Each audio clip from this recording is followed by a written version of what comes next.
Magandang araw po, mga kababayan ka-Pokemon. Mission Impossible po tayo dito sa Jess of Trading. At ngayon po ay magkapakita lang po tayo ng mga ilang PSA graded cards po natin. At marami pa hong parating.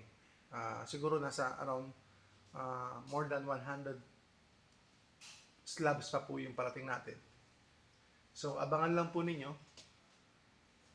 At unahin po natin itong Pikachu from Crown Zenith. PSA 9 po ito, mga ka-Pokemon.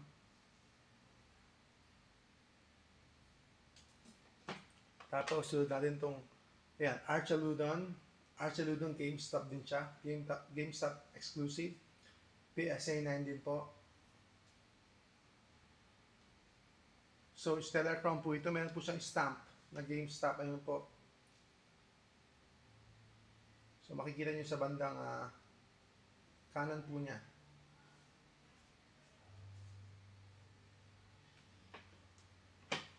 Ito naman po ay PSA 9 din. Reverse. Pidgeotto ng 151. Parang hindi maganda yung yung glare. Yan, subukan natin ayusin ng konti.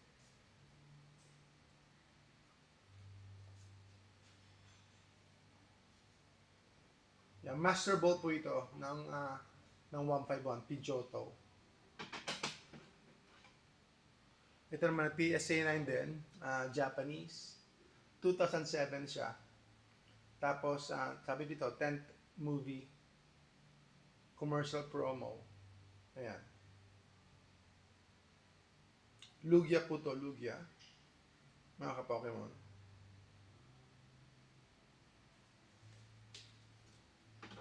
So, hindi lang nakikita masyado yung maganda niya. Ito, ang ganda po nitong card na to. PSA 10 po ito. PSA 10. Ganda po nito sa personal. Meron na siyang gas-gas sa labas. Itong slab, may gas-gas sa labas. Pero okay lang yan. Ang pinaka-importante, syempre, yung card. The card is PSA 10 po. PSA 10 po itong card natin. Para may glare, hirap nang makita. Ayan. So, subscribe po kayo sa ating channel or sa ating mga videos. Ito, PSA 10 din po ito. PSA 10. Superior Hollow. Mga ka-Pokemon.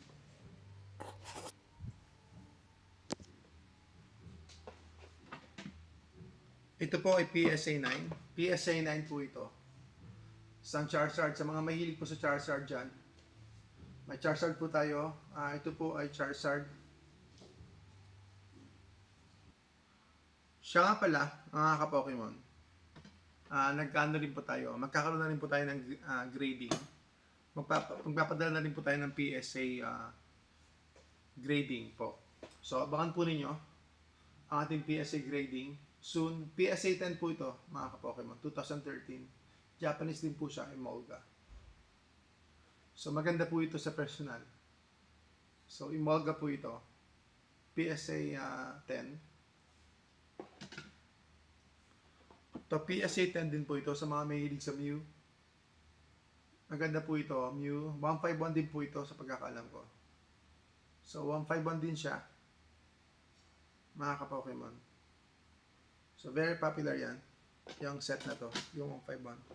Ito naman ay Dragonite. Dragonite po ito. PSA 10 din. PSA 10. Ito lang po kasi yung mga slab ko na dumating. Naipadala lang po ito ng maaga. Pero, yung mga mas nauna kong binili ay medyo mabagal po dahil nasa cargo po sila. Nasa barko. Ayan. So, meron po tayong Dragonite EX Extra Battle Day promo pack ito. Promo pack. So, Dragonite. So, sa mga mahilig sa Dragonite. At saka, syempre, sa I think, Surging Sparks to, no? Surging Sparks po ito. Magneton PSA 10. Sa mahilig po sa Magneton, PSA 10 po ito. So, maganda po siya. Medyo hindi lang maganda yung kuwatan ng camera ko. Hindi lang siya lumalabas yung ano niya, yung kintab. Saka yung ano. So, ingat po kayo. Ito po ay galing sa US, directly from US to. So, wala kayong dapat pa ikabahala sa ating mga slabs. Galing po ito sa US, and then, galing po ito mismo sa PSA. Sa PSA po galing ito. Meron tayong EV, meron din siyang stamp dito. Meron din po siyang stamp. Subukan natin ilapit yung video, baka sakaling kumanda. Ito naman po ay V-Star Universe. Elisa Sparkle. PSA 9 po ito, PSA 9. Nacto, PSA 10, Stellar Crown din po, alam ko nito.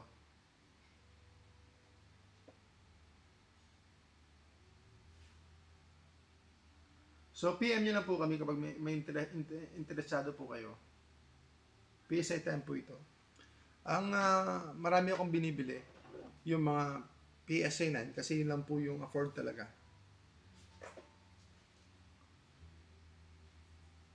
Umbreon po ito.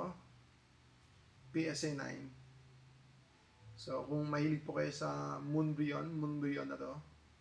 Pero, hindi siya yung full art. Ito po yung Moonbreon ng promo. Hindi po yung sa blister pack. 3-pack blister. Ito po yung second slab ko po yan. Sold na po yung una. So, first edition Moltres, Pokemon Fossil. Moltres po ito, first edition. Regular card lang po siya, non-holo. Non-holo po siya, pero first edition, PSA 9. Mataas po yung grade niya. Mataas po yung grade niya for vintage. PSA 9. At saka meron po tayong GameStop exclusive din na Umbreon. Meron din Moon. Pero parang reflection lang siya. Yung Moon. Kung hindi nagkakamali. So, Moonbreon pa rin. Di ba? Moon. Kung Moon po yun. Pero, hindi ko alam. So, ganyan naman po minsan, no? Hindi mo talaga alam kung ano yung mga images na kasama doon sa mga cards. Ako minsan may ganong mystery sa mga cards ng Pokemon. So, ito na yung dati. Ito yung dati naman po. Meron pala akong GameStop exclusive. Dalawa pala yan. Ayan, dalawa pala yung GameStop exclusive. So, kita nyo, mga ka-Pokemon, meron talaga tayo meron pala tayong Charizard. Nakalimutan ko na. Baka interested po kayo. Wow, nakalimutan ko na to Hindi ko nakita to Meron akong Charizard, mga ka-Pokemon, PSA 7. Sa mga mahilig po sa Charizard. Charizard pa rin to, hindi ko nakita to. Ito pa rin yung Charizard natin. Galing po ito mismo sa PSA. Charizard, PSA 7 to. Ito yung pinaka-popular Charizard. Ito po yung pinaka-basic general Charizard na popular. So, siguro mamaya i-vlog natin to. Nakalimutan ko, may ganito pala ako. So, tignan natin. Yan. Meron tayong PSA 10. Yan. Second, Dragonite. Tapos, ito pa pala. Samurott. PSA 9 din po ito. Samurott. Ito yung Crown Zenith. Maganda po ito sa personal. So, Samurott. So, alisin ko rin yung plastic nito mamaya. Eternatus. Yan. Maglisan lang po ito. Magpapagrade na din po tayo. So, abangan po ninyo. Chansey, Pokemon Game. So, 1999 basic. Yan po yung tinatawag nila, I believe, na unlimited. Yan po yung unlimited. So, ang mas mahal talaga yung pinaka Holy Grail ay yung first edition, 1999. Yan po yung pinaka Holy Grail. So, Master Ball po ulit tayo, Onix, ang 151. So, ang Prismatic Evolution, magkakaroon din ng Master Ball. Blastoise 151. So, PSA 9 po yan. And then, yan, meron tayong Giratina V-Star. Tapos ito po ay maganda talaga. Maganda talaga rin to sa personal. Glaceon V-Star. Ang ganda po nito sa verse. So, nakaka-attract din po talaga. Nakakawili ring magkaroon ng mga graded cards. Nakakawili rin. Iba rin yung appeal niya. So, yan po, PSA. Galing po sa PSA talaga yan. So, you don't have to worry about it. Galing po sa kanila yan. So, yan po, mga ka-Pokemon. Proud tayo. Proud tayo na legit po yung mga products natin. And then, yung pinagkuhanan natin ay talagang direct po from PSA. So, isang magandang araw po sa inyo lahat. Maraming salamat sa inyong patuloy na pagsuporta. Subscribe niyo po kami sa aming channel. Tapos, like, share, comment para po ma-inspire naman po kami. Salamat po. Isang magandang araw po sa inyo lahat mga ka-Pokemon. Mission Impossible po tayo dito sa Just of Reading.